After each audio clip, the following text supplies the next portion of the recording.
rebuilt. So now you got all these people that's wayward now, got to go compete with somebody else to find somewhere to live. The same state of being denationalized all over again, and then you got a country that turn their back on them and don't do shit to help them. But now the other day, when those tornadoes hit that other town, FEMA had their ass out there right away. And then I hear something about Ohio having something yesterday. What went on down there? I didn't get the full scoop on that.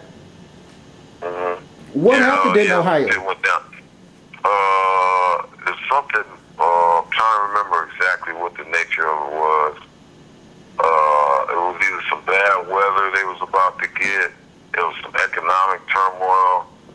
It might have been like, man, it was some, you have to Google it and see. The guy was talking about Ohio, and I was like, oh shit, that sounds like a SARS prophecy. Ohio was getting hit.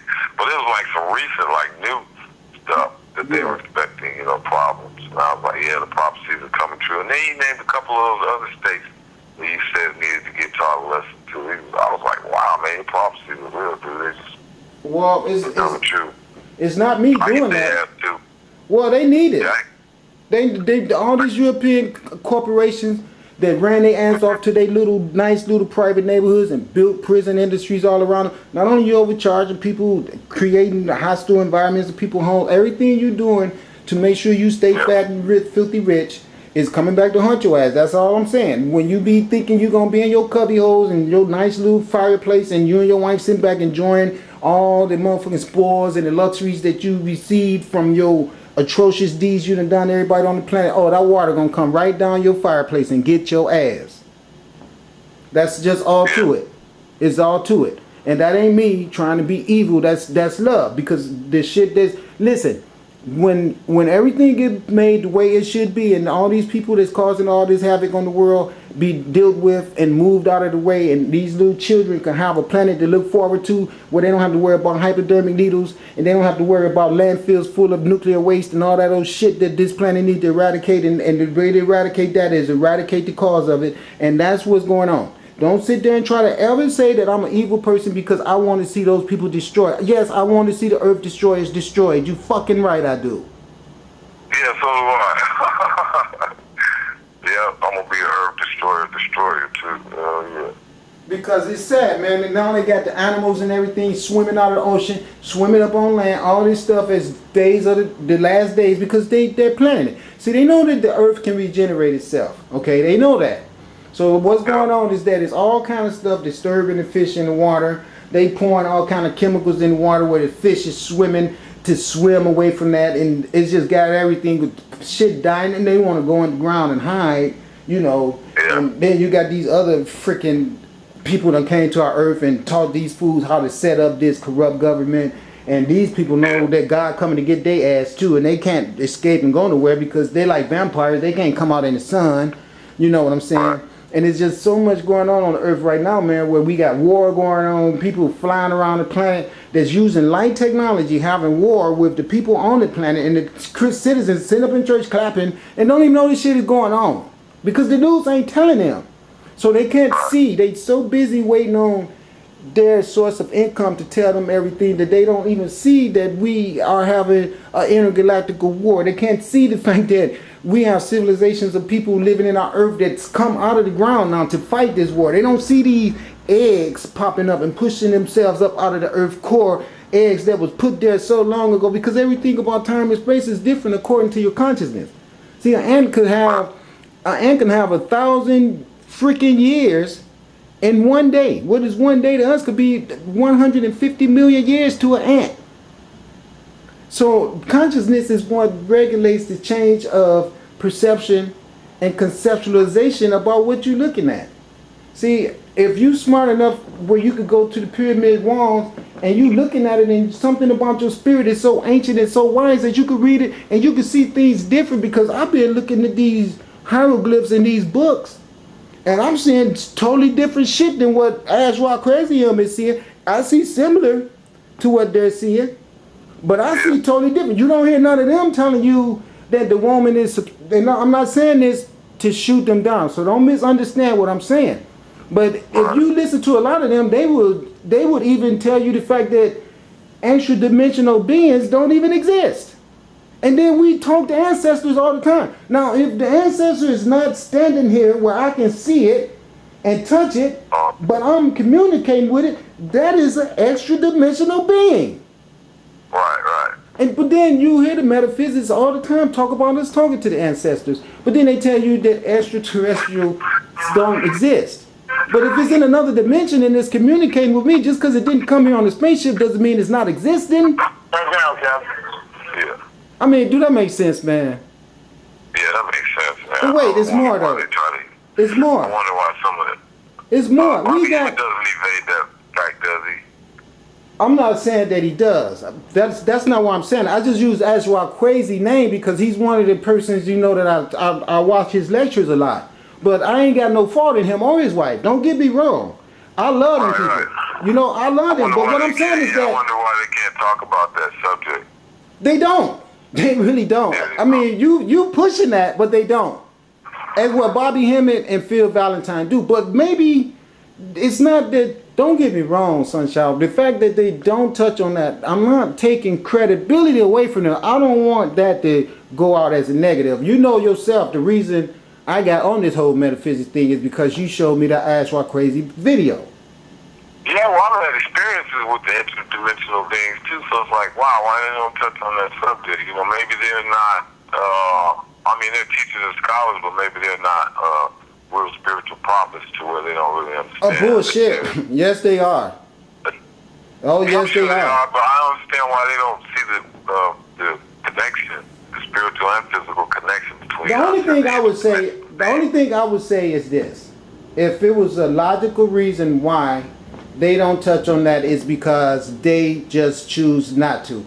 I can't 100% say that they have had an encounter or anything like that, but I really believe in my heart that they don't touch on it because they just choose not to.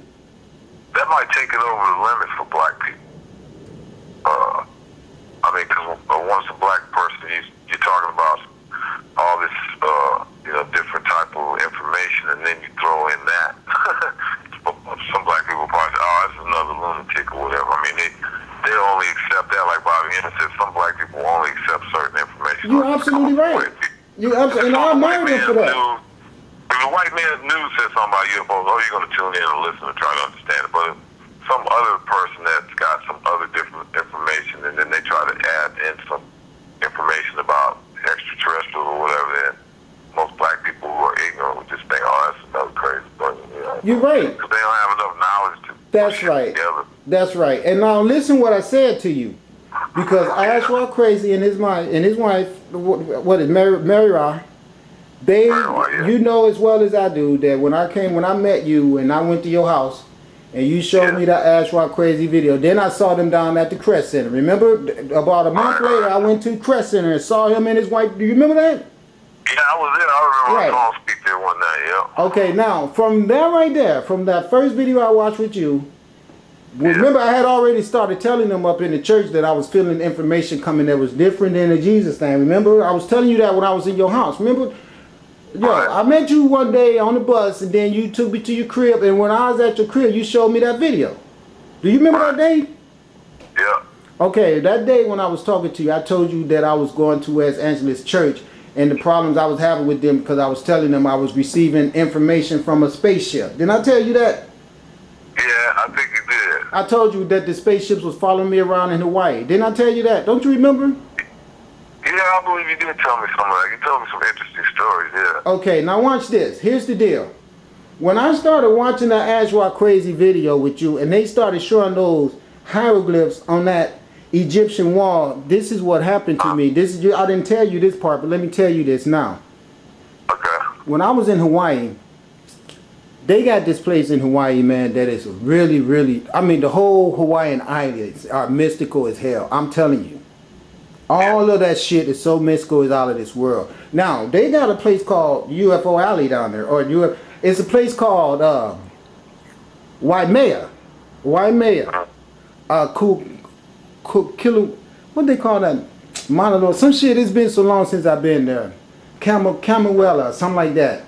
But anyway, they got this place out there where they got all these big windmills because they generate wind power out there. But a lot of people say if you go out there and hang out there long enough, you see spaceships out there. And So many people on Hawaii that saw these spaceships that it's pathetic. I'm telling you, I'm not lying to you. Everybody that lives out there know the spaceships exist. You're not going to go to Hawaii and talk to those people out there and tell them there's no spaceships. They'll say, oh, bruh, yes, there is. That's what they'll tell you. Oh, yeah, bruh, there is. Everybody know out there. But to get to the point is, when I was out there one day, man, I was coming home one day. I was driving my car. And I used to have this friend named Blossom. And me and her had this stupid ass dog. And this dog started raising hell at her house. And I went home because I had 2 jobs. And I was living in my car because I told you they took me back to Hawaii in those handcuffs over that stupid ass fight that I had, right? And I beat the case and lost all my trucks and my business and everything. And they told me, okay, you can go. And I'm standing there looking at the ocean like, what the fuck? You know, all homeless and everything. But I built myself back up. But anyway, this girl Blossom, this man let me live in his house in a place called Miloli'i. The most beautiful place, man, I'm telling you. So I used to live out there in Miloli'i, right on the ocean. And this one night, Blossom called me. I was going to sleep. I had to go to work at 11 o'clock that night. But she called me about 5:30. Yo, dog, and woo. I'm like, Blossom, you talking about the lead the damn dog? That, well, you need to come and get it, and woo, woo, woo, woo. I was mad as hell. I got up. I started driving. It's like about a 60-mile drive to get to Kailua Kona. It's where I was going. They got 2 highways. I was up on the top highway because it moved faster at night than the bottom highway. So I'm blowing that highway out. It was raining, you know what I'm saying? Now, you know I drove a big truck for a long time. Okay. They got these little horseshoe things that you got to steer around and this and that and woo, woo, woo. So I'm coming down the hill. I know the horseshoe's coming. And I'm a professional driver. Class A license. I'm driving a little bitty van. Dude, this van just took control of itself, man. I swear it did. This thing just decided it was going to drive off the damn mountain. And that's just what it did. I was driving, and then all of a sudden, the car just started doing what the hell it wanted to do.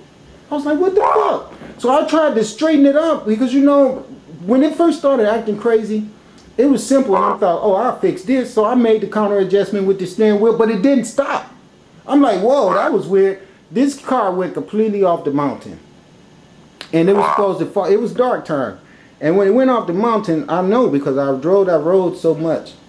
When it went off the mountain, I'm thinking, okay, I'm getting ready to die. Because I know from driving it when the sun is up, what that is, that area. That was a good drop down to some lava rocks. Probably on the bottom highway. I probably would have fell right on the highway. No, it's some rocks down there.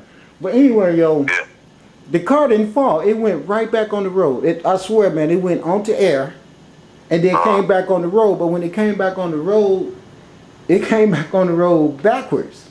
And the car was going down the highway in the same direction, but it was going backwards on the other side of the road. See, I was on the cliff side of the road with the car going in reverse. If I was on the other side of the road, I'd be going the right direction, but I'd still be in the backwards position. So I was going backwards in the backwards position on the wrong side of the road. Real problem. So I see these trees I'm getting ready to crash into. I'm looking in the rearview mirror going backwards. I swear to you, faster than I ever drove that car forward. And I'm sitting here thinking to myself, what is this going on? I adjusted the steering wheel to try to stop myself from smashing into those trees in the car. The car went back on the road, Sunchild, man. I swear to you, yo. That car flipped over down that road, front bumper over back bumper. And it did that, man, like about 6 consecutive times. And then it straightened up and was back on that same side of the road, going backwards again, faster than I ever went forward. And it looked like the same episode that I just described to you repeated itself.